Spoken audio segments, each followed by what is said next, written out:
Sabia que você inspira outras pessoas? Às vezes é difícil reconhecer o seu valor, mas eu tô aqui pra dizer, você vale muito. L'Oréal Paris quer lembrar todas as mulheres disso, inclusive no cinema. Por isso, criou o Lights on Women's Worth Awards no Festival de Cannes, um prêmio que celebra as diferentes narrativas das mulheres no cinema e inspira outras, porque representatividade e reconhecimento são importantes. L'Oréal Paris, porque você vale muito.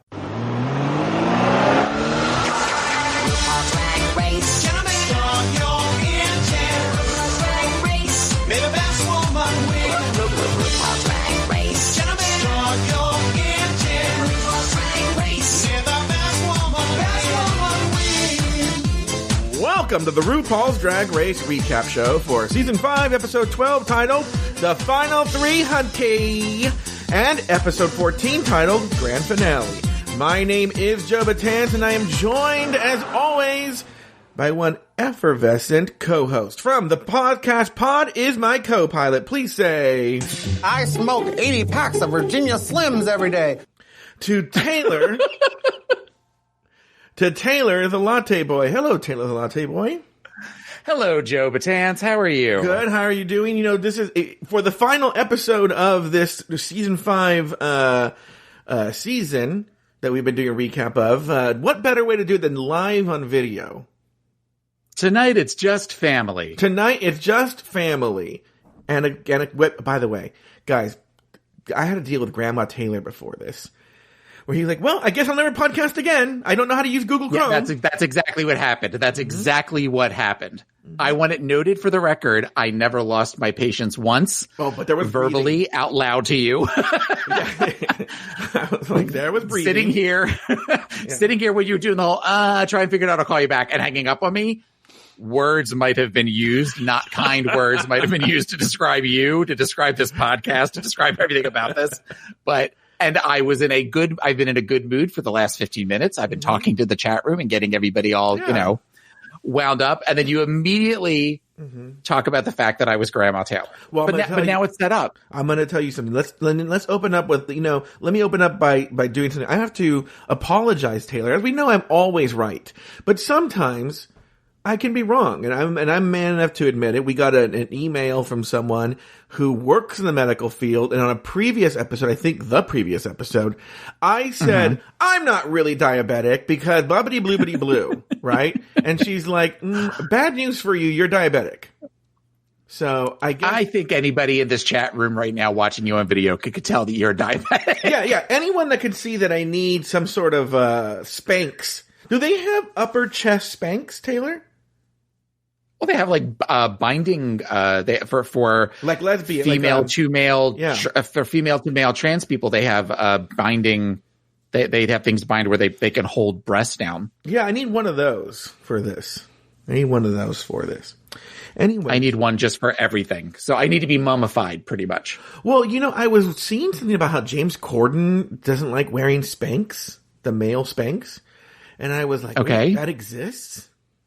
Yeah. But then I would just look like a cannoli if I were to do it. Somebody in the chat room just said a compression shirt. Years ago when I did a race, we wanted, Happy and I, we were doing a half marathon and we decided we were going to go buy new outfits. So we went down to the local outlet mall and went to the Nike store, and I grabbed a shirt. I was like, oh, this is 3X. This was a 3X compression shirt, is like a child small. And I went to put this thing on and I looked like the letter T, only that the top of the T was just my man boobs, just like hanging out. It was horrible.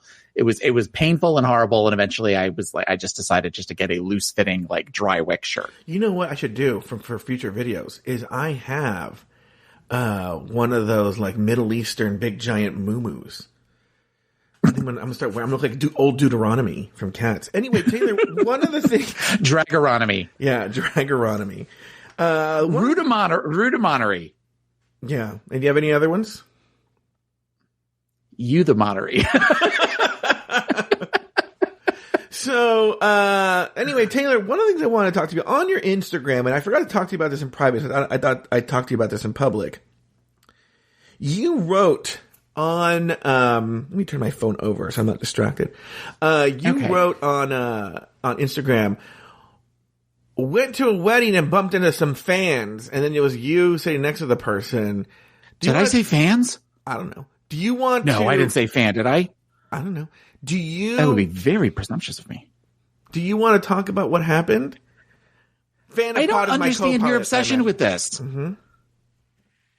What? I really don't, because you sent me a text message about it one night at like 11 o'clock at night as I was going to bed. Mm-hmm. And then you did a thing yesterday where you said, Lori reminded me that I need to ask you, which meant you and Lori have been talking about this, possibly on the air. Mm-hmm.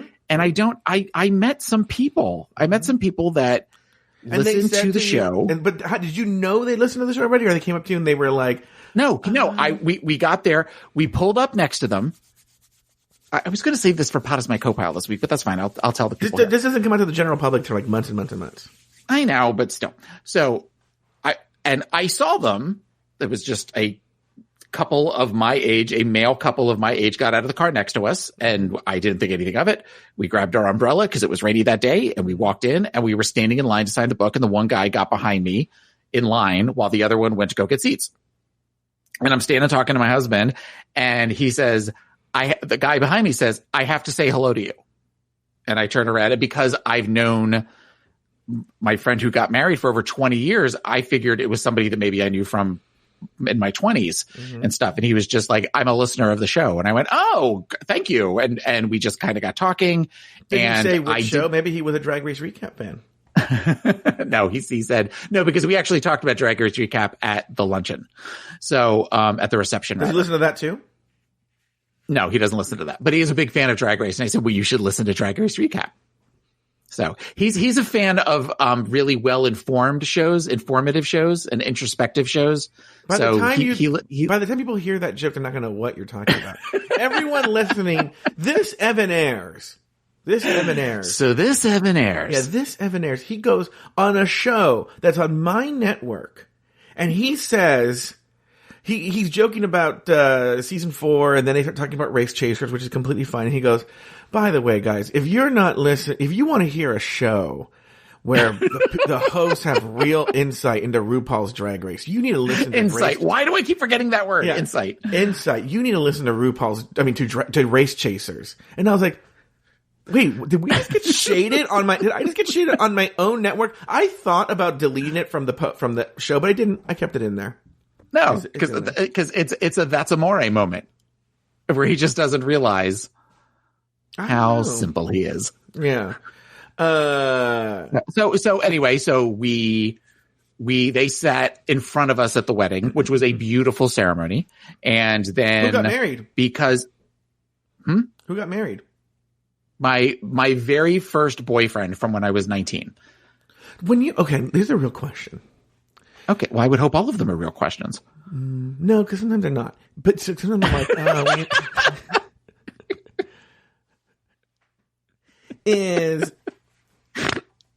I'm not Adam Burns.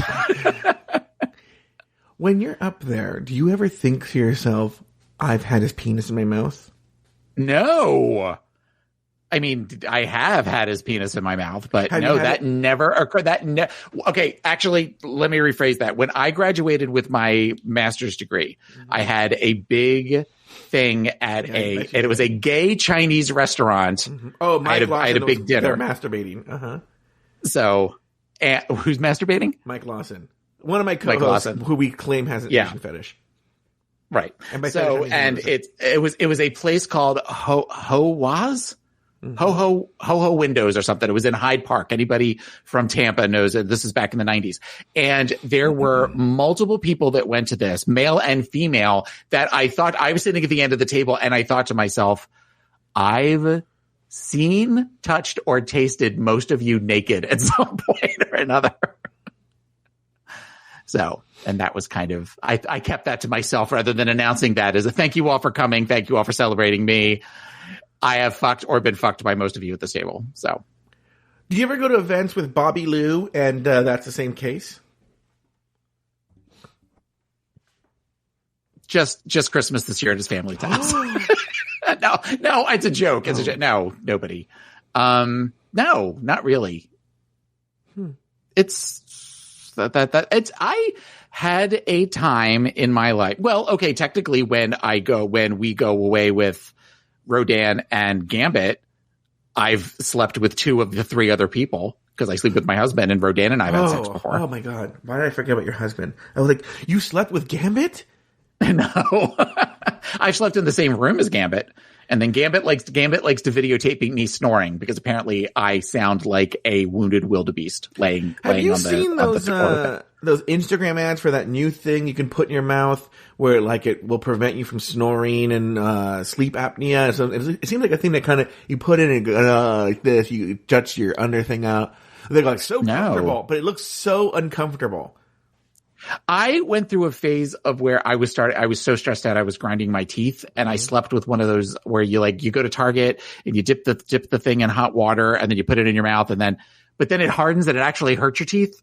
So no. Do you know what I'm talking about? I feel like I started a story and then ended the story, but I forgot about the middle section. It's like a mouth guard type thing. So, but I like to pretend that I'm a football player when I'm putting it in, or a boxer. This week. See, I appreciate there's people in the chat room to see your face. This week, the girls have to make a music video for RuPaul and walk the runway in their best drag. First, they learn chiffonography with Candace Kane, shoot with Matthew Anderson, meet with Gloria Allred, and have a tic-tac lunch with RuPaul. For the comedy challenge, the girls have to each play prosecution, defense, and witness, and then walk the runway in their very best drag. In the end, all 3 lip-synced for the crown and gave their closing arguments a defense of their lives. In the end, RuPaul announced that she would choose a winner at the grand finale, which she did when she chose Jinx Monsoon as the winner of RuPaul's Drag Race Season 5. Taylor the Latte Boy, named 2 things you liked about these episodes and 1 thing you did not. Okay, 2 things that I liked about this episode was I loved Roxy's dress and look at the end with the kind of peacock-inspired outfit with the purple and the green. The episode 12 or at the end of the finale? The end of the episode 12. Oh, God, that's right. We are kind of talking about all of them all at once, aren't we? Mm-hmm. And I loved, I had one of these that I didn't like at first, and then I realized that I liked it, was Alaska's speech on the final episode, the final regularly produced episode. Okay. Because it speaks to how smart Alaska is as a competitor. The one thing that I did not, which I'm sure we'll talk about that at length when we get to the end of this episode. Mm-hmm. The one thing that I did not like, and I have some thoughts about, would be the whole use of Gloria Allred. It just felt so forced, and it felt like they couldn't have Michelle do what Rue does, is try to fuck with their head. So they brought Gloria Allred in to do it. And I have strong feelings about Gloria Allred just to begin with. Yeah. So this one was just kind of one of those where I forgot she was in this episode and sort of thought, ew, when she did it. So how about you? What are the things you liked? 2 things I liked about the episode. It's weird. One of the things I liked is one of the things I disliked, but for different reasons. I liked the fight between Jinx and Roxy. It made for some interesting TV. I'm going to jump to what I didn't like. I didn't like the fight between Jinx and Roxy because it was so clearly manipulated, and if you actually read between the lines, Roxy's really talking shit on the show. Yes, she has a moment where she yells at Jinx, but really the bulk of that tantrum is about the show. It's not about Jinx, but it's edited in such a way that they make it seem like it's about Jinx. Well, the show is never going to take responsibility for the manipulation it does to these girls. No. And this is proof of that. Watching the tantrums and watching some of the shitty things that she was saying, again, watching it now, knowing what I know about the series, compared to Babalu, who's never watched the series and was furious with Roxy. Oh, watching this, where he was like, he kept saying, he's like, she is being such a bitch. Mm-hmm. Why is she being so mean? I'm like, okay, that's where I was 7 years ago or however many years ago. So it makes sense the way that they manipulate the edit, they manipulate the emotions. I can see where Roxy would feel like she needed to come back for All Stars to redeem herself. Yeah. And we'll definitely get into that because it's one of the few things to talk here. And then the other thing I liked about the episode was,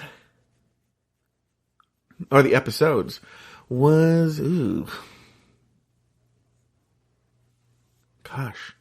These episodes, and this is not a fault of this contestant or this, it's just the nature of the show. I feel like it's tough to, they're just so, we're trying to fill time. So like there's not that it's to dislike, it's just that there's a lot to dislike and not to like. It's just, there's so much filler in these episodes. There's nothing I go like, I really like that. There was something with the finale where at one point, oh, I know it. Actually, I want to change my. It's not Gloria Allred anymore. Before you do that, Haley in the chat room has a question. She wants to know, who is Gloria Allred? Gloria Allred is a attorney. Mm-hmm. She is a celebrity attorney, and by that I don't mean she necessarily represents celebrities. She is famous for being an attorney, and she tends to represent women who have been wronged, who have been harassed, who have been victimized, and she usually goes for financial compensation for them. And her name is Gloria Allred, and she almost consistently always wears red. And she's somebody that you've probably seen. Oh, she wears all red. You've probably seen her on various news programs. I'm sure she's been on The View at some point. If you typed in Gloria Allred into a Google search, and you would probably recognize her almost immediately. Yeah. And I get that she's a lawyer and she wants to give off the perception of she's a barracuda and she's going to fight for people, but it always feels like it's more about Gloria Allred than it is about the clients whenever there are press conferences where, short of shoving the victim out of the way so she can stand in front of the microphones, that's who she is. All right. And she was on to teach the girls how to defend why they should be the next drag superstar. All right. Very good. And then you wanted to say something about apart from Gloria Allred. Yes. The thing that I hated most about these two episodes that were combining together was the Ivy Winters segment of the finale, where I said when we first started doing this, I forgot about that Ivy Winter, and then they proceeded to do it for like 3 minutes straight. And they have that finale where at one point I went, oh my God. And it was so obnoxious. Okay. So that was the thing that I hated the most about. Well, you know what's funny? I hated that. I didn't dislike it. I did not like it. I hate that. I absolutely hate that. And that is the only reason I never want Ivy Winters to be on an All-Star season. Yeah. So, what's funny is, so I went and found the genesis of that earlier. I didn't know they'd covered it in the finale. And I went to those moments in the video on YouTube of Janet Jackson introducing Edgar Winter. And she doesn't say it like that. She just says, Edgar Winter. But she doesn't go, LaToya Jackson. Yeah, LaToya Jackson. Who did I say? Yeah, Janet Jackson. Oh, okay, yeah. So, she didn't say it like that. It was just her saying it, you know? So anyway. Okay, but you're also talking about the person that right after Chad says Cher doesn't do the ho on season 4, they show RuPaul doing an impression of Cher where she does the ho with her mouth. Yeah. You say all the time, it's RuPaul's world and we're all living in it. Yeah. So this is RuPaul's fantasy. This is her French vanilla fantasy of the way things are in the world. Mm-hmm. So she thinks that LaToya Jackson said, Edgar Winters. Edgar Winters. And she keeps having LaToya say it over and over again. And it's just... Right. It was obnoxious. I know that you started going to the finales in season 6. Mm-hmm. Season 5, if that had been your first one, if that had been my first one, I would have never gone back to another one. It's that obnoxious. Because I'm sure it went on forever and they just edited it down. Yeah. All right, let's move on. After Detox's elimination, the girls are in shock, and Roxy takes the elimination pretty hard. Roxy throws shade at Jinx, and then all the girls note that everyone but Alaska has lip-synced for her life. The next day, the girls walk into the workroom. Roxy finds a note from Detox, as does Alaska, but Jinx didn't get a note, so Roxy makes up a cunty one in the character of Detox. Next, Michelle Visage entered the workroom to announce this week's main challenge. This week, you'll be starring with RuPaul in the official music video for The Beginning. You'll be working with choreographer Candace Kane. Continental. And then, with director Matthew Anderson, you'll be shooting a dramatic courtroom scene. And each of you will be playing defendant, defense attorney, and prosecutor. All 3 parts. And on the main stage, you'll need to defend your life and convince the judges and the world why you deserve to be America's next drag superstar. All right. Taylor, any thoughts on that, the elimination of Detox and Jinx's joke, Roxy's joke about it? Everything we just talked about up to now about the final challenge. What are your thoughts there? Well, I find it interesting that all three are double winners. So it really is kind of at that point. Wait, hold on. Stop for a second. I just realized I have one more segment, and this is so choppy. I need to do this now. And then we'll come back to this. Yeah. In the workroom, the girls immediately get to work learning both chiffonography and hairography from Candace Kane. Alaska feels she's making a fool of herself while Roxy impresses Candace. All right, now Taylor, now for reals this time. What were your thoughts on everything that happened up to this moment?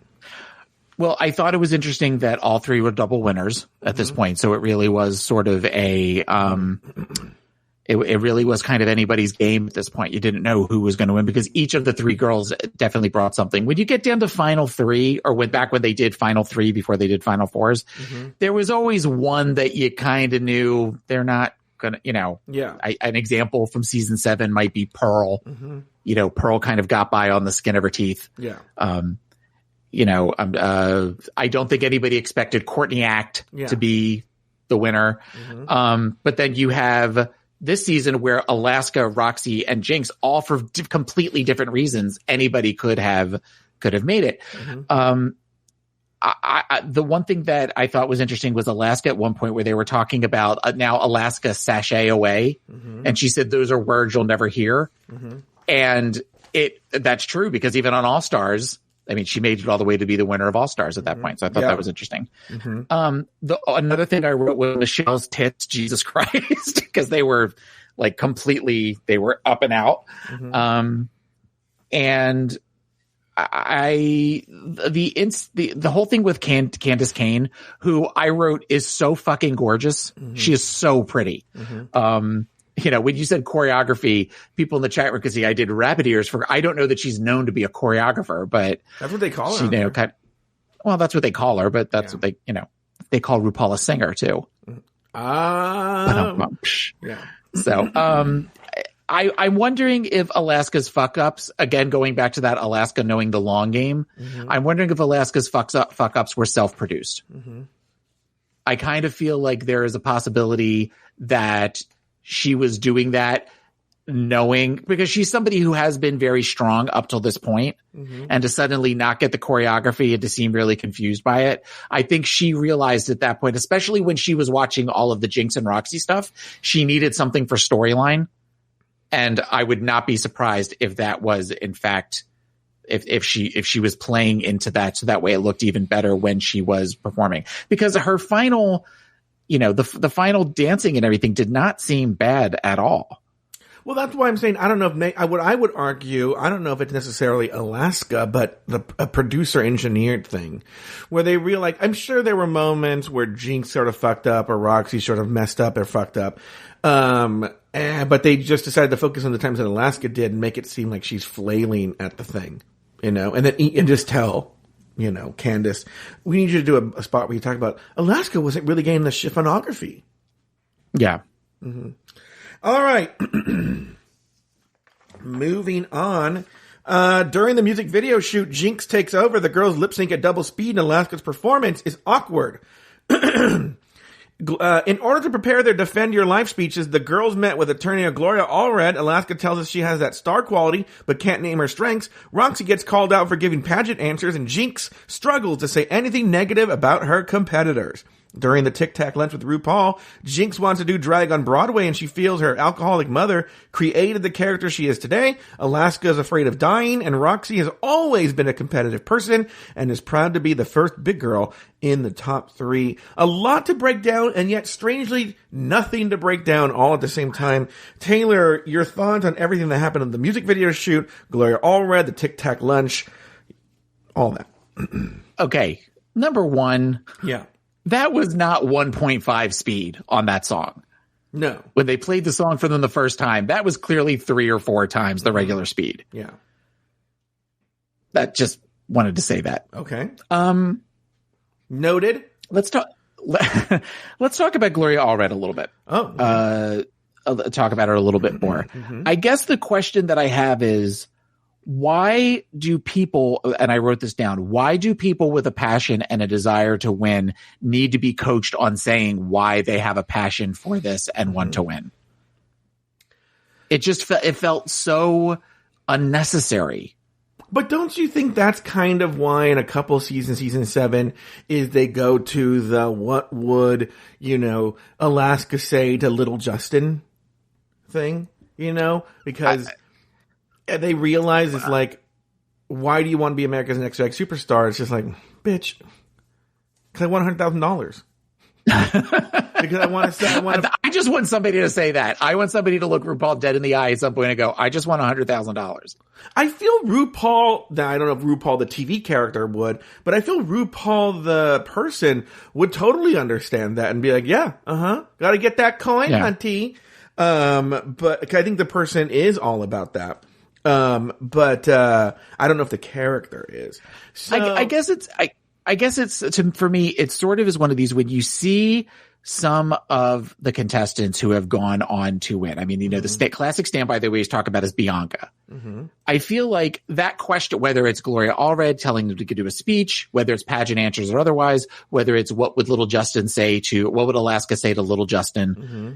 I feel like the work on that show should reflect the passion. And when you have somebody like a Bianca Del Rio, like a Sasha Velour, like I would even say like a Violet to a degree, you look at how hard they work and how they take notes and how they modify and change their drag while still staying true to themselves to be what Ru wants to see in a drag superstar. Mm-hmm. I feel like that should be enough, and that a lot of this other stuff is just filler. Bianca, through her work, through her interactions with Ru, through her interactions with the other people in the competition, showed she had everything it took. And for her to have to give that speech at the end, that like sort of cherry on top, it just feels unnecessary to me.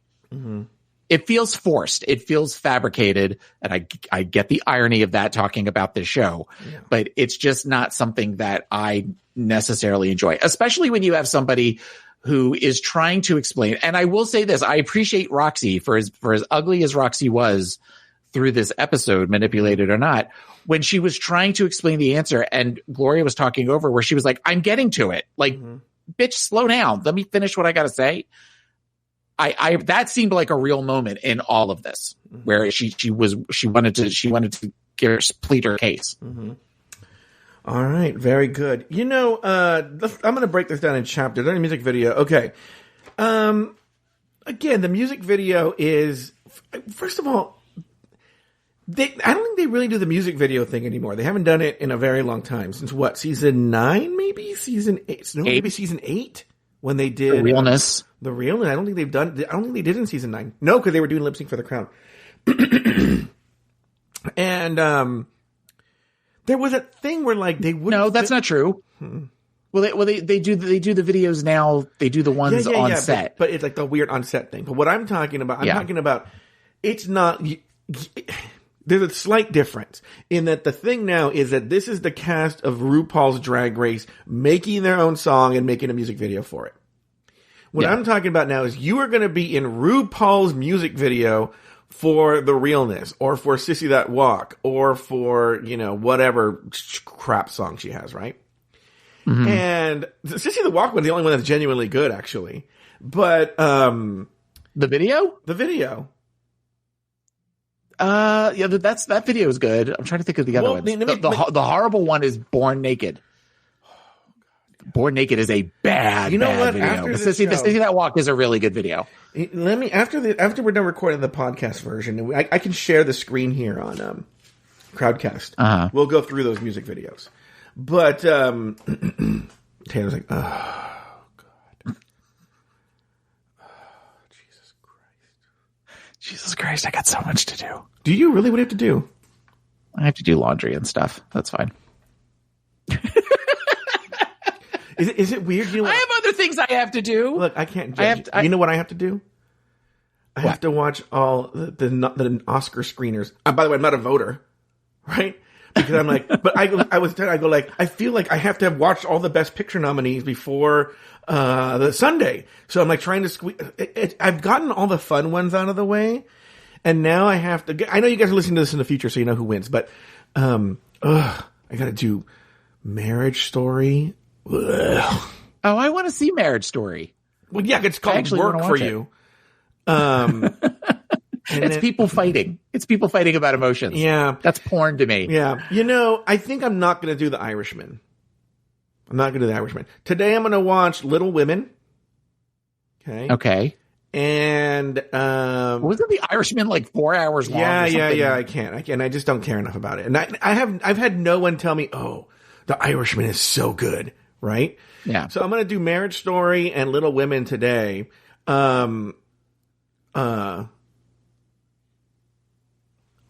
perfect. Thank you. I just got a message from Crowdcast about something.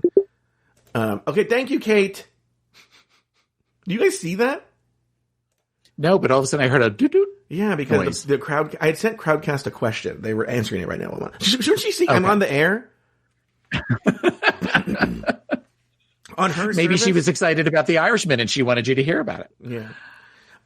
Okay. So anyway, okay. So when you're talking about the music video, I don't have raccoon eyes in real life, but the lighting makes it look like I have raccoon eyes. Okay, go ahead. Well, do you have one of those light rings or something? I should get one. No, it's just the blinds. Do I have raccoon? I have a little bit of raccoon eyes. I have what a friend of mine used to refer to as Ellis Island eyes because we have that like Mediterranean immigrant type thing under there.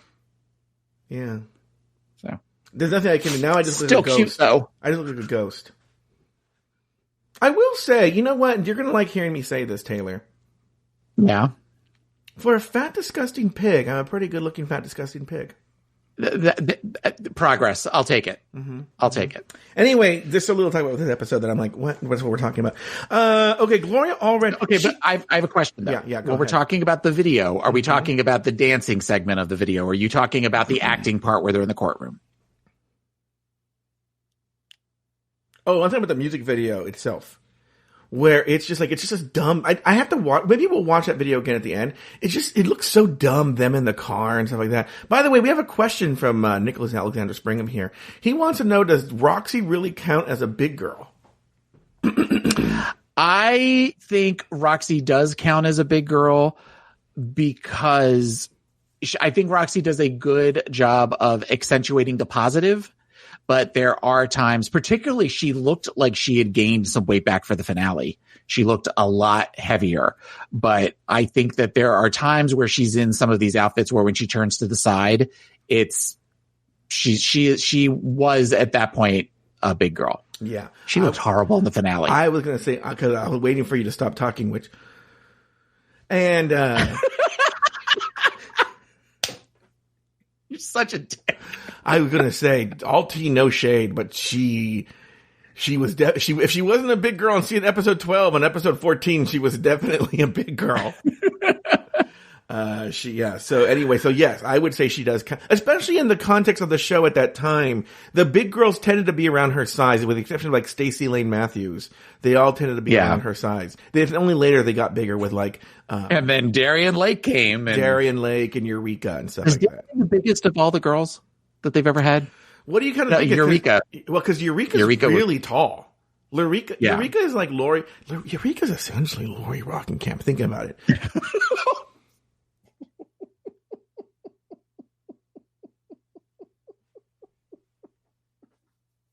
Now I want to see Lori in some of Eureka's outfits. Yeah. Nicholas Brigham made up a really interesting point. He said Latrice Royale. Latrice was a big girl. She might be the biggest, actually. I bet Eureka's bigger than Latrice. Maybe. Yeah. All right. Well, and we're not saying this is a judging. We're not doing fat phobic unless we're talking about ourselves. So everybody calm down before Joe starts getting emails. Yeah. That's the answer to the question. Okay. So, Gloria Allred bugs the shit out of me too. I don't like, even though she's on our team, I don't like scummy people. So like, I'll tell you a person who's on our team technically, but it's a scummy person and he can go to hell.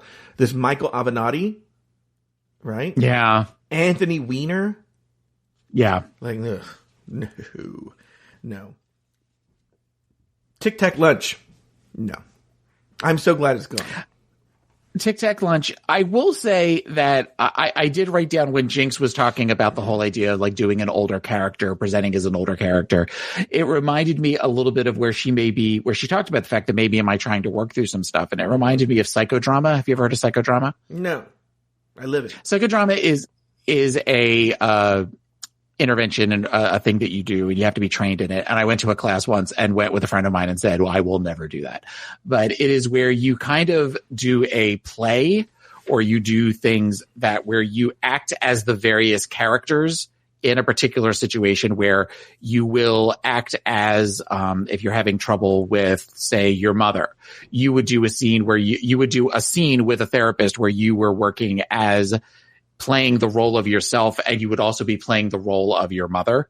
Mm-hmm. And if there are other people, if there's multiple, you play each person, or if there are multiple people in the family, each of you takes turns playing the different people. And then I remember there was this thing at the end where you had to take scarves and you had to like wave scarves at one another to kind of show that the thing was, it was just this weird like 8-hour class I went to probably 15 years ago. But I'm wondering if on some level Jinx is engaging in some sort of, or at least at the time was engaging in some sort of psychodrama to get through processing the whole stuff with her mom. Interesting. Is this something you want to try? Should we try it right now with one little moment here? Sure. What do you want? Okay, set me up. You are Evan Ayres, sure, who just promoted a competing podcast about Drag Race. Yeah, mm-hmm.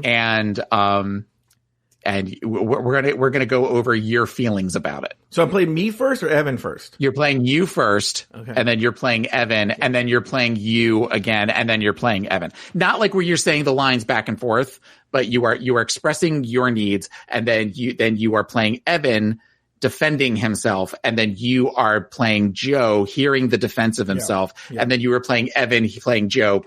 Okay. Mm-hmm.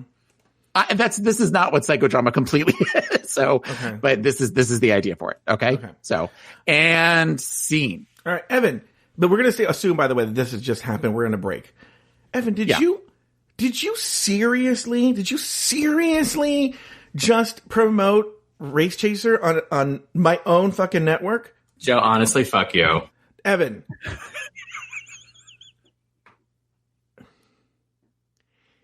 I think that I just think like I don't have a problem with you talking about Race Chaser. I understand that Race Chaser is a great show, but you literally said that they have insight into the show. We don't. Why would you? I just don't even understand why you would say that. I mean, what made you think that's like a good idea? I'm actually a pig. I'm a pig trapped in a boy's body.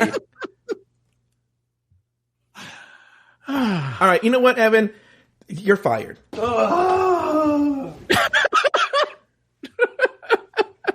Yeah, and scene. There you go. Okay. And scene. Yeah. All right, let's move on. During the filming of Judge Rudy, the girls take turns playing the witnesses, prosecutor, and defense attorney, just like this trauma play or whatever. While Jinx and Alaska excel at the challenge, Roxy struggles to perform any definitive character. Back in the workroom, Roxy is bitter and upset. She didn't know the courtroom scene was going to be played for laughs. Roxy doesn't understand why the show wants to make a joke out of everything, and she says she's ready to plead her case on the runway. We're going to get to Elimination Day separately. I actually have the audio, and we're going to go through that. But my question to you is, leading up to Elimination Day, this is just Judge Rudy, and then immediately what happens when they get back to the workroom after Judge Rudy, and Roxy goes in this rant, that they try and edit a little bit to see like it's at Jinx, but it's really just about the show. What are your thoughts, Taylor the Latte Boy? Well, I thought that the whole thing that, Alaska doing the character, I think it was Peg Hollis. Yeah.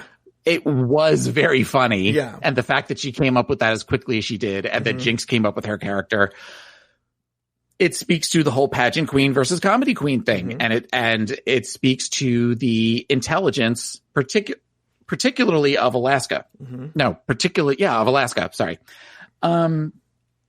I wondered when Roxy was talking, it was clearly she was playing the role of Hector Projector. And it was definitely where it started off in the beginning. And then she found, much like we've seen with the other pageant girls, i.e. with Coco and Jinx, and we've seen with Alyssa and Jade, she found a target. I mean, even where it shows at this point, I don't feel good about myself, but I'm going to make it so that I feel better about myself than somebody else does, because that gives me that lead. Because they show Roxy being ugly, and then they immediately cut to a confessional of where she's doing I know I'm getting in her head. I know that's totally what I'm doing, and all these things I'm saying, to where there is sort of this I also get that could have been from earlier, but they are presenting that as it's just this ugly moment that I'm glad to see Jinx standing up for herself like she did in that section. Well, what I was wondering. I'll say. Yeah, I didn't want you guys. I'm going to become Foghorn Leghorn over the course of 2020. Now listen here, boy. Yeah. Is what I was going to say is when I was watching it, I didn't buy it when she said that she was trying to get in her head. I took it because, they film these confessionals after, at the end of the day or at some point in the morning. And so I was like, do you think she felt guilty and she was trying to find a way to, so it's easier for her to say that she's a mean bitch, that she's using this as a tactic, which I think backfires on her.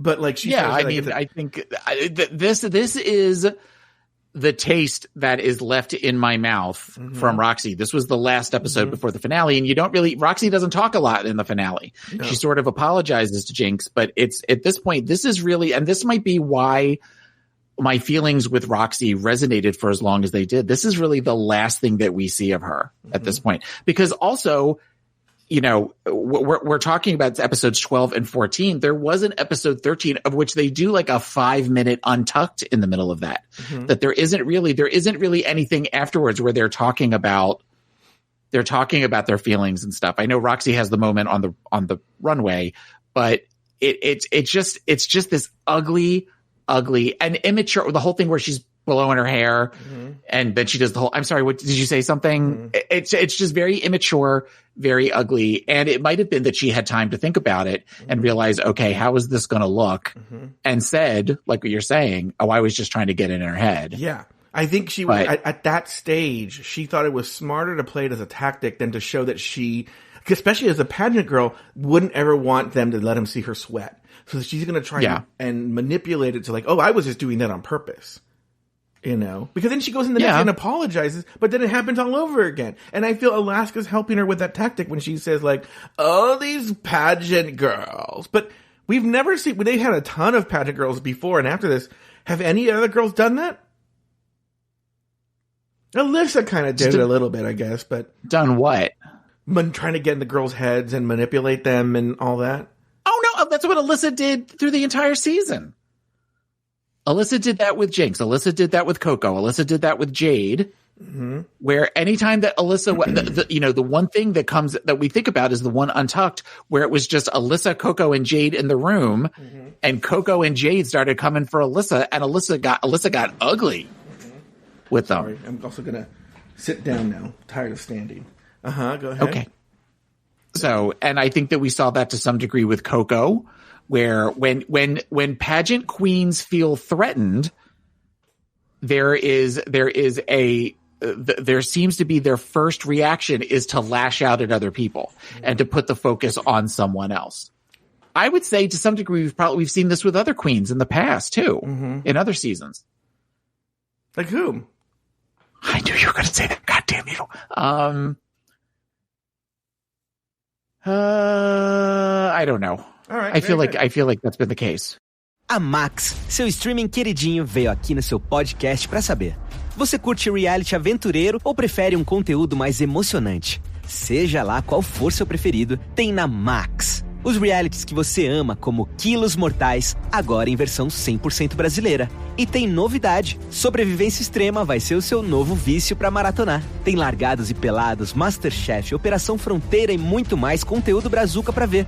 Vida real pra todos os gostos é na Max. Pausa rapidinho agora para falar de dica de ouro para os papais e mamães. Depois de experimentar a nova Hug Supreme Care Fralda Roupinha, tudo ficou ainda melhor para o meu filho. É a única com canais em X que se adaptam aos movimentos, com 2 vezes proteção noturna e cintura elástica que se adapta ao corpinho do bebê, além de ser super fácil de colocar e tirar. Praticidade pura. Então guarda essa dica. Nova Hug Supreme Care Fralda Roupinha. Bebê, estamos juntos nessa, mais do que nunca. Agora curta seu podcast. All right, moving on. It's Elimination Day and the girls are getting ready for the runway. Roxy seems better after the previous day's breakdown. Jinx talks about how she takes comedy very seriously. Roxy jumps in and says she doesn't find drag funny, and Roxy's insulted by the fact that the show makes fun of drag. Then Jinx starts what Roxy's favorite, she starts the World War III when she asks Roxy what her favorite moment of the season was. So what has been your favorite moment throughout this competition? Okay, before we know what the answer is. We're going to stop this, and Taylor, put your finger up when you... What are you doing? Sorry. Technology got in my way. Taylor, we are going to stop and start this. Put your finger up when you want me to stop it. But we're going to continue, but I'll stop it every 30 seconds or so. But if you want to stop sooner, fine. All right, here we go. Okay. Seeing you in the bottom 2. I just don't get what's so rewarding about being hurtful like that. I'm not being hurtful, I'm being truthful. You asked me, I gave you an answer. Okay, this is the beginning of Jinx defending herself. Mm-hmm. This is definitely where it's clear on that she, I'm assuming at this point, she's saying, fuck it, it's the last day. I'm tired of taking it like this, and I have done well, and I'm tired of being talked down to in this way. I'm not going to be the whipping boy. All right, very good. Let's move on. You skated through this whole competition. For you to just discredit all my work? Yes. Okay, how could she say when all of them have the exact same number of wins that she skated through the competition? If that's the case, then all 3 of them skated through. That's a very good point. In fact, you might make the argument that no, I think all 3 of them deserve to be there. You know, I said this in another show. There hasn't been a top 3 this strong until Drag Race UK season 1. You know, like, and you kind of touched on this earlier. But, like, if you go through, like, no one thought Courtney was going to win. No one thought Pearl was going to win. No one thought really that Naomi Smalls was going to win. No, you know, right. Like, going along the way, you're like, oh, there was always, like, a sort of a version of the filler queen in the top 3. Except for this season, you could have made a case, with the exception of Roxy's breakdown, but in terms of raw scores, you could have made a case for Roxy, for Alaska, for Jinx. I mean, if anything, when you think about it, how many times did Roxy lip sync? I don't know. Who am I, Evan Ayers? I mean, you know, Jinx lip synced the once. Alaska never lip sync. Mm-hmm. And we know Roxy lip synced at least one time. I thought maybe twice. Mm-hmm. So at this point, really, again, they're neck and neck. It's just a question of the drag aesthetics. It's a question of the comedy thing and the question of the difference is Jinx can appreciate a look queen, whereas Roxy can't appreciate a comedy queen. And if anything, that puts her behind because Jinx is willing to look at the gamut of all types of drag and recognize there's something for all types of drag, where at this point, Roxy is very myopic in the way that she sees things, in that there is only one style, and it is you are standing in a gown on a stage at a pageant to get a crown. And that is the only thing that she's, and anything else she's not good at. So if she's not good at it, then it's not worth her time and it's not worth the effort.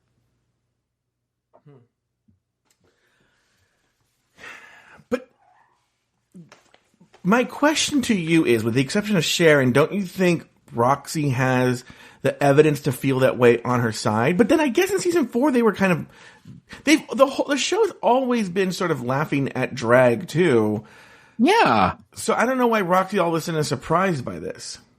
But this is one of these where I think that Roxy is realizing in this moment she doesn't have the X factor. She doesn't have the ability to hit everything on the mark. If anything, at this point, were it not for the fact that she was with Alaska Talks, they were both members of it. The one she should really be going after is Alaska at this point, because Alaska has all of it at this point. And if anything, I know they talked about what a strong competitor Jinx is, Alaska is really kind of the one to be scared of at this point, because Alaska has the ability to do glamour and do comedy and do singing and do spooky and do artistic. Like Alaska, and she also seems really well versed in the show. Mm-hmm. She knows how to be a part of the show. She knows to take notes. She knows to listen to that kind of stuff. It's really at this point, I think she saw Jinx as the easy target. So it was easier to project at Jinx than it would be go after Alaska. She kind of goes after Alaska a little bit, but nothing like she does for Jinx at this point. But do you think that, and now you're making a really good argument here, do you think perhaps, remember, this is starting with season 4 is when they started doing the pre-taped seasons where they had multiple winners, okay? Yeah. And do you think had this moment with Jinx not happened where the girls were mean to her and they made Jinx, I think the editor saw, look, the storyline here is Jinx and what the underdog is. Do you think it was Alaska's to lose? I think that there was a couple of things playing against Alaska in this. Mm-hmm. You figure number one is Alaska's was still with Sharon at this point. Mm-hmm. So I think that it would have looked weird. It might have looked odd to have two people in a couple win back to back. So, and I think they also recognize, because Alaska is such a smart player with this, that she would have made for a good All-Star season. You know, but they had just done All-Stars 1 before season 5, so they were going to have to wait for the next All-Stars. So it makes sense that Alaska won All-Stars 2. Number 2 or 3, whatever. This came out in 2013, which was in the middle of everything where it was the whole It Gets Better campaign and talking a lot about bullying, particularly with LGBT youth. We were seeing a increase in not promotion, in people talking about young gay and lesbian kids, you know, committing, and trans kids committing suicide. And I think that I always thought that part of the reason why Jinx won, other than the fact that she's a strong queen, was that they were showing that this is an example of somebody who could be bullied even as an adult and make it all the way to America's Next Strike Superstar. That's not to take away from the accomplishments that Jinx had, but I think it spoke to the narrative at the time that made more sense. So that is part of the reason why I think if you just going from storylines alone, if you go between Alaska's storyline versus Jinx's made more sense at that moment there was more of an opportunity for that to reverberate and to promote for the show, as showing, look what they did for somebody who had been bullied and somebody who had been the kid that nobody understood what they were doing and spoke up for all of, you know, I feel like she even talks about it in the TikTok interview where she's here for all of the weird kids and she's for all of the kids that aren't understood. And she's here for all of the artsy creative kids that everybody think they don't know what they're doing. And that's part of the reason why I feel like it was Jinx's. I went off on a tangent, and I think I answered your question, but hopefully I did. Can we move on to this more of this speech here, or this fight? Here we go. It just shows how immature and bitter you are. I can't hear you. I'm blow drying my hair. I would never discredit your form of drag. Huh? It doesn't make me feel good to talk to other people the way you talk to me sometimes. I know, you're the victim. Everybody hates you and nobody gets you. And I'm not a victim. Thoughts so far, Taylor? Because you're the expert. It's passive aggressive. It's where when I was watching this, there was part of me, you know, you kind of put yourself in scenarios, and I tend to put myself, when you're watching TV shows, as to relate to people, and I'm putting myself in Jinx's place, because I also can't imagine, as much as, you know, I like to tease friends and stuff like that, you know, and anybody who listens to the show and listens to other podcasts I'm on know that I am a teaser. The reason I tease people is because I expect to get it back. The difference between teasing and bullying is there is a mutual respect of where you know the limits and you know that you can say things to one another. And, you know, if I say something to you, I expect to get it back and we're both going to laugh about it. Whereas bullying, it's one person who is very much speaking down to or keeping another person or group of people down. That's a bully versus somebody where you're teasing and there's that, you know, there's the whole shade thing, stuff like that. watching this and watching Jinx, and I guess that's part of the reason why I'm being quiet, because in my mind, I was thinking if I was Jinx there, all you're doing is you're feeding the beast. You're feeding Roxy because Jinx is trying to say things, and Roxy is really good with that. I know you're the victim. Everybody hates you. In my head, I'm saying to Jinx, oh my God, stop talking. Stop giving oxygen to this. And if anything, if you do that and Roxy keeps talking, then Roxy even looks more like a fool because then you're recognizing that Roxy is immature and bitter and she's weak and she keeps trying to poke at you until you lash out. If you give that energy, it'll keep doing it. As much as that there is that whole idea of when you're being bullied, I know you usually tell kids and stuff like that. If you give it energy, they'll just keep doing it. If you ignore it, they'll go away. Mm-hmm. Sometimes that happens, and that does happen a lot, but many times they will try harder for a while to get a reaction out of you until it comes back into that weird dynamic. And I feel like Jinx, unfortunately, was giving Roxy what she wanted by commenting and continuing to comment. Like, I would have stopped just at the, I'm sorry, what? With the vacuum cleaner? Like the, huh? That's where you just turn around and you just don't say anything else. Because ultimately, it's not about what Jinx thinks. It's about what RuPaul thinks about drag and what RuPaul thinks about Jinx's journey. I have questions, but I'm going to wait till this clip ends. I've been very strong throughout this competition. Victims blame other people when they don't do well. You're getting all angry and... I have done well in this competition, and I love what I do, so I am not angry. Alaska, what's been your favorite part of this competition? Seeing you in the bottom two. Okay, Taylor, any final thoughts? Because I have a question for you once you give all your final thoughts. About that whole thing. Mm-hmm. I think that unfortunately, Roxy did get in Jinx's head, because at one point when she goes, I'm not angry. Well, you sound angry at this point. There's long-standing jokes, not only on this show, but just with family and with friends, where when I get upset about something or I get defensive, my voice goes up, and they're always just like, why is your voice so high? And I feel like Jinx kind of fell into that trap where she was sort of to some degree getting in Jinx's head, mm-hmm. but it is what it is. It's a classic moment from the show. Classic moment from the show. But that speaks to something that you and I have spoken about this season, and something, this is the moment we've been waiting for, because it's in All Stars 2, and I want to come back to this, is where Roxy talks about she's looking for a redemption. She and Fifi are back. They want redemption. One gets it, one doesn't. And I think Roxy got her redemption, where the hatred comes and people thought she overstayed her welcome in All Stars 2. But in terms of the redemption for being a mean girl, she got that in All Stars 2. And she explains it away as essentially a bad day that got drawn out. Do you buy into that now that you've seen this, or where do you fall on that? I think, yes, I do. Mm-hmm. I think having watched the season a second time, I feel like, and especially watching these particularly 2 bad days, mm-hmm.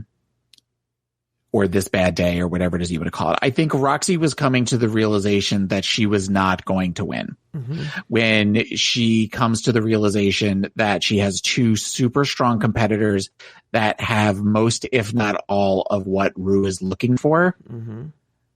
And the way that they present her mm-hmm. on this season, and I'm not saying this about Jinx, but the way they kind of present her as a one-trick pony, mm-hmm. of where she is she's a beautiful queen. She's a gorgeous, gorgeous queen. Some of my favorite looks of this season have been Roxy's, but she doesn't really have the comedy factor, and she doesn't have the acting chops, and she doesn't have a lot of the other things that the other 2 finalists have. Mm-hmm.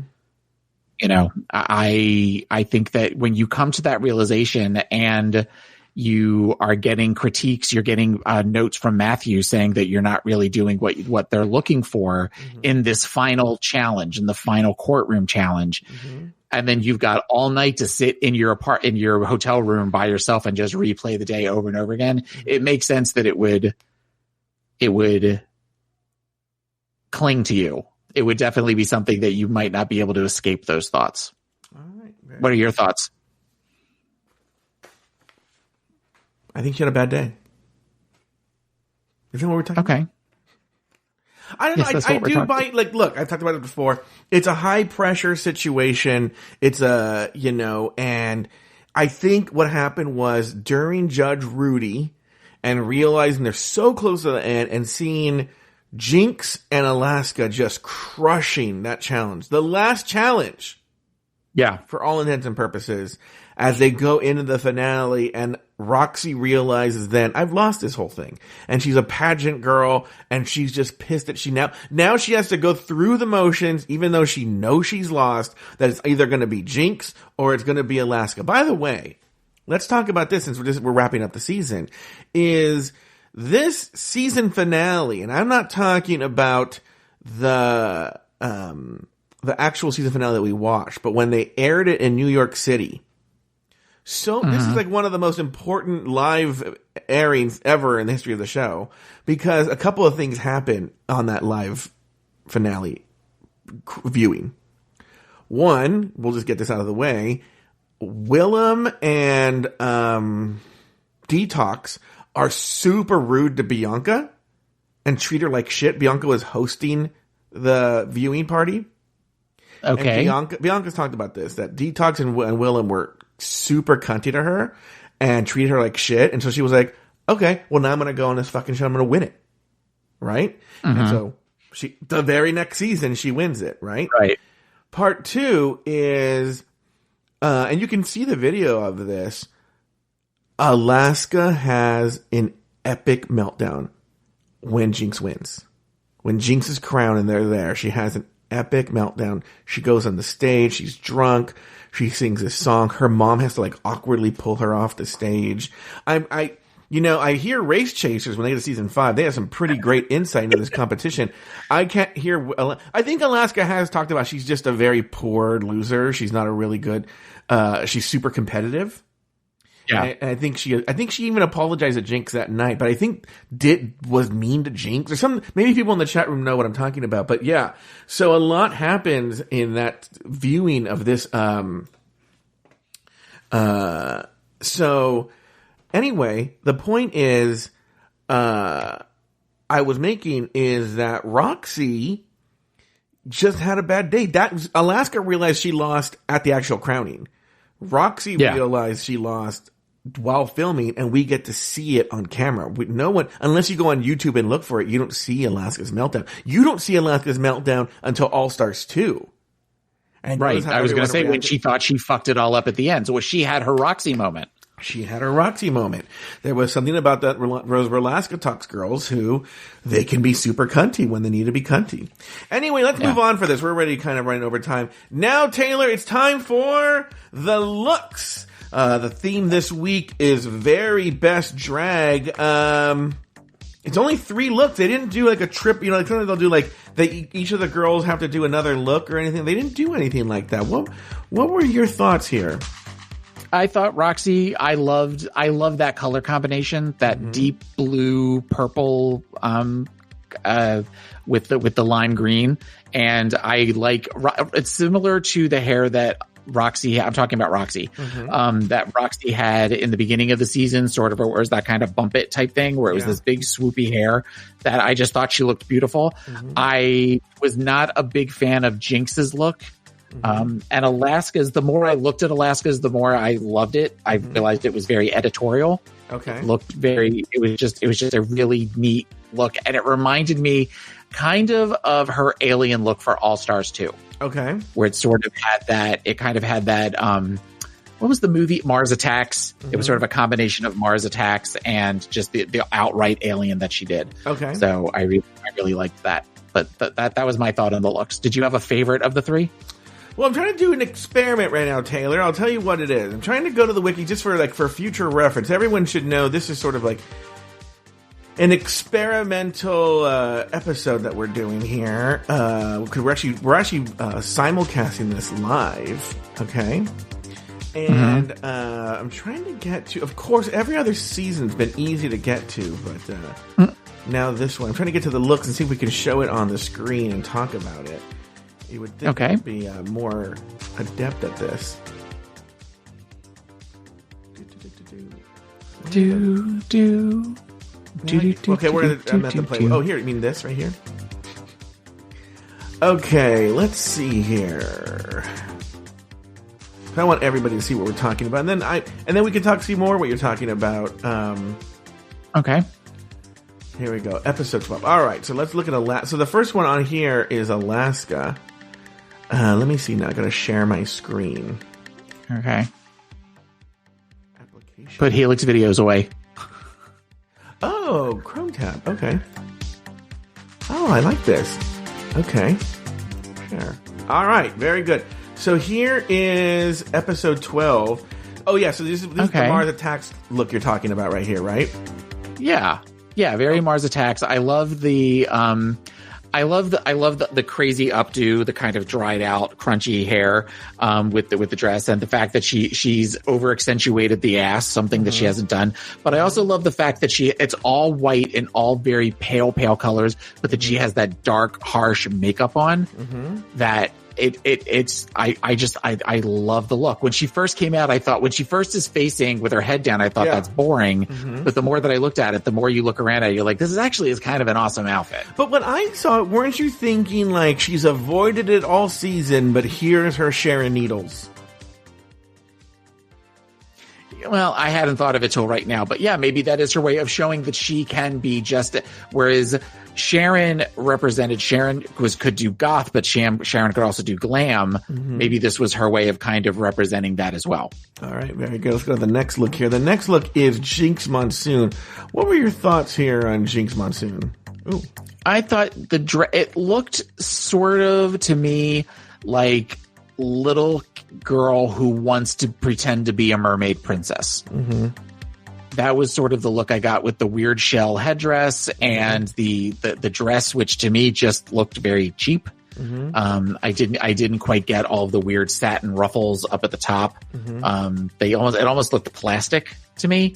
And this is clearly before Jinx really learned to, I don't want to say do makeup well. That's a shade that I don't mean. But, you know, when you look at how Jinx does her makeup now compared to how Jinx did it, she definitely has had a journey, and she definitely has learned to accentuate the positive. And when she paints now, she paints beautifully.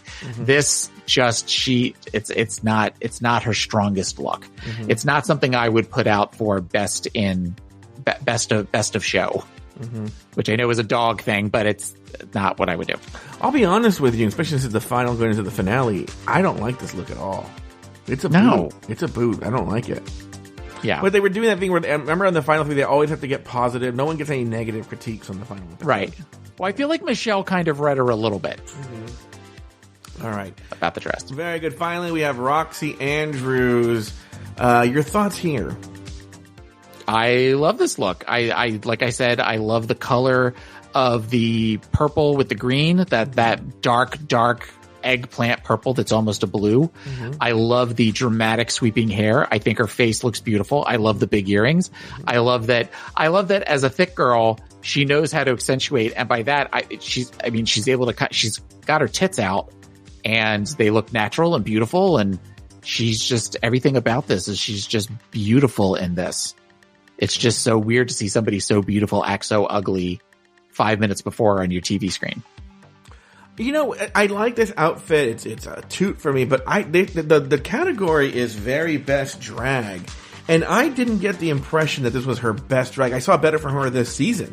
You know, I think that this is her pageant dress. This is her. I'm going to go out. This is her to get the crown.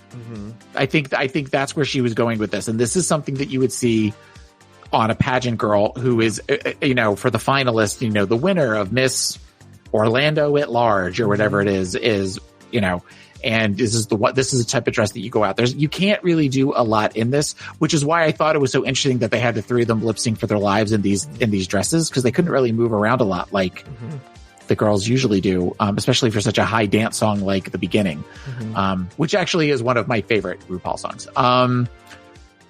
If I have one comment, one read about the dress or one critique, it's that the dress, you figure she was in her mid-20s at this point, mid to late 20s, and I feel like the dress is a little old for her. But it's still a beautiful color combination, a beautiful pattern, everything about it. She looks gorgeous. Well, I think she always played older. All right. Well, anyway, that is the looks. The looks. That's the looks. How do I get out of this? All right. So many buttons now to press now. The more complicated we make this show, Taylor, the harder. Grandma Joe can't figure out technology. Mm-hmm. All right, back on the main stage, the girls watch poorly edited clip packages of their courtroom scenes and then give their closing arguments. Now, I have the closing arguments, but we're already at 1:10, Taylor. I don't know if I'm going to go over them, and not that they were particularly super interesting. But they give their closing arguments, and we kind of talked about the closing arguments, but you wanted to say something. I see your mouth moving. Well, I think when Alaska's was, I forgot about the part where, okay, I'll summarize. Roxy gave a very pageant answer. Mm-hmm. Jinx seemed to give an answer from the heart, which then I forgot about the scene where Roxy says, "Can I say something else?" Mm-hmm. And she apologizes to Jinx. Mm-hmm. In that moment. And that's just an interesting, like, I forgot about that and tensed up when she said that. Yeah. So then you have this odd moment between the two of them, and then it goes into Alaska trashing the other two, but almost doing it like a character, where she's got her hand up almost like a Vita, and she's saying things that the other two girls have done wrong that seemed very innocuous, that seemed very like she was reaching for something to say. So it was where she was trying to play where I want to do the assignment versus I want to do, I don't want to come off as evil. I don't want to come off as a villain. So, and when she did that initially, I was very like, why would you do that? You just completely just jinxed yourself because you came off looking like an asshole. But then as the judges are talking about it, and they realize she was the only one of the three that really did the quote unquote assignment, which was to trash the other two or defend herself and put down the other two. I get why Alaska did it. And I get why Alaska decided if they're not doing it, then fuck it. I'm going to do it. I'm going to do what they want me to do and let the chips fall where they may. I'm glad that hasn't stayed as far as where there is. If they are going to do the whole introspection, they talk about themselves versus talking about trashing the other people, because I think that they want to end each of the seasons where there is this like bond of sisterhood and we made it and it's still going to be the four of us and everything's great, versus where the last Untucked is just everybody yelling at one another. You know? It's funny. What made sense here was, which maybe I missed something, but it wasn't made clear to me that Gloria Allred was supposed to be helping them with these speeches. I assumed Gloria Allred was helping them with their characters and what they would be saying in the courtroom. No. Did you understand that going into this? Yes. No, I understood that there was at some point they were going to have to defend why they should be I almost said top model, next drag superstar, and this was what Gloria Allred was there for. Okay. Well, so in looking back, Gloria Allred did tell them they have to talk about why they're better than the other girls. Now, it was actually where Alaska struggled in her meeting with Gloria Allred, where she was able to give a very pageanty answer about herself, but wasn't able to say, well, why is that better than the other girls? Anyway, after the deliberations, the girls are brought back on the main stage, and RuPaul has all three girls lip sync to the beginning before sending them home to get ready for the finale. Taylor, any final thoughts on this episode? Then we'll get to the finale. But any final thoughts on this episode? No, I'm surprised how long we've talked about this, considering it felt like there wasn't a lot. There wasn't, but apparently there was more content than we realized. All right. What about the finale? What were your thoughts on the finale? Everyone should know we watched the finale. There's so little to this finale. There's the one thing that stands out to me that I will always remember about the season 5 finale would be Detox's outfit. Oh, the black and white was I remember when she came, because I remember that was literally one of those where when they first show her coming down the runway, that I thought, what's wrong? What's wrong with my TV kind of thing? And then when you realize that she painted like that, it's just so fucking amazing. That is the iconic outfit of the season. Of the show. I think, has there been a better finale look from anybody? Violet when she... Oh, but I'm not going to count that. I know what you're talking about. Season 8 when she crowned Bob. But I'm talking about, okay, maybe I'll give you the Violet one, but pretty fucking... But it's just incredible. And I think that, we talked about that Roxy looked miserable during the whole interview where they interviewed the three of them, because I think she realized that she was done at that point. And also you also have weeks of public scrutiny and maybe people saying horrible things about her because she was so bullying to Jinx on social media and stuff. And she just looked she just looked miserable. She looked sad. Mm-hmm. All right. Well, very good. One more thing. Yes, we should point out that, Ivy Winters won Miss Congeniality. Probably the last. Who won Miss Congeniality season 6? Oh, Ben. It was just, it was a kinder, gentler time when they actually did, the audience did try and vote for the actual nicest person in the season. I feel Valentina is the change there. I feel like, season 8, who won Miss Congeniality season 8? Season 7, it was, who won it? Season 7 was Katya. And then I think wasn't it Katya? Was it Cuckoo? When did Cuckoo win? Cuckoo might have been season 8. Okay, yeah, because season 9 was Valentina. Season 9 was Valentina. Season 10 was Monet. Monet, and then season 11 was Nina. Yeah, Nina West. Mm-hmm. Well, then they got back to but that was when but after Valentina's when they had the other cast members vote. The cast members voted, yeah. Yeah, after Valentina. But, all right, well, very good. Okay, well, any other final thoughts? Taylor, we're wrapping up season 5. This is the end of the run. This is the end of the show for this very special Patreon only. Anything you want to say about the season, about the finale, about everything as a whole? We're going to wrap it up right now. I'm glad that we revisited the season, considering what strong thoughts I had about season 5 prior to revisiting it. Mm-hmm. I'm glad that I was able to watch it with a different set of eyes. And it made me appreciate Roxy more. I loved Roxy on All Stars too. I thought that Roxy definitely had her redemption arc, but going back and watching this and maybe understanding a little bit more about where she was coming from with the editing of the show, just, the emotional impact that the show has on the girls. I'm glad that I watched it. And there's part of me that I was very Team Jinx going into the end. And there's part of me that almost wonders if maybe had I not been Team Jinx, if I had been real, I almost wonder if Alaska should have won the season. Had it not been for some of the things that they did, if it should have been Alaska that won. What's funny is I remember going into the finale, I watched this season with Chris and Mercedes, my friends, and they were totally Team Jinx, but I was 100% Team Alaska, and I was sort of disappointed when Alaska didn't win. But, Alaska, we haven't talked about this season, but I've said it on other seasons, that Alaska is my favorite contestant in the history of the show. Okay. And so, and I think that remains even after watching the season. I see why Jinx, let me put it this way. The arc here has been, last time I was like, I don't get why Jinx won. Now I get why Jinx won, and beyond just she was bullied thing. More like she deserved the win. She was sort of, now that we've seen her effect after and what she's done with her crown after, she deserves it.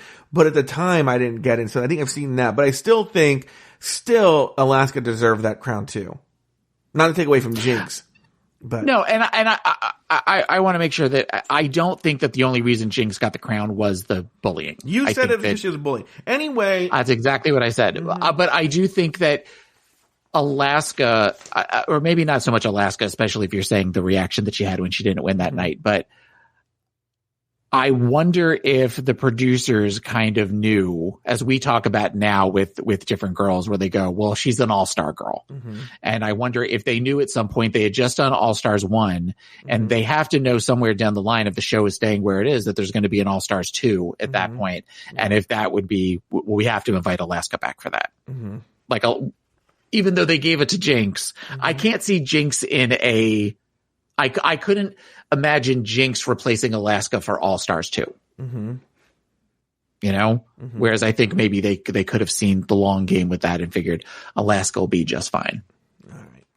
Very good. Well, that's going to have to do it for this season of RuPaul's Drag Race. Be sure to check out our other shows at dragracerecap.com or wherever you get your podcasts. So until we do season 6, for Taylor the Latte Boy and myself, sashay away. By the way, everybody, Jeffrey Thunderbear needs you to know that he contributed.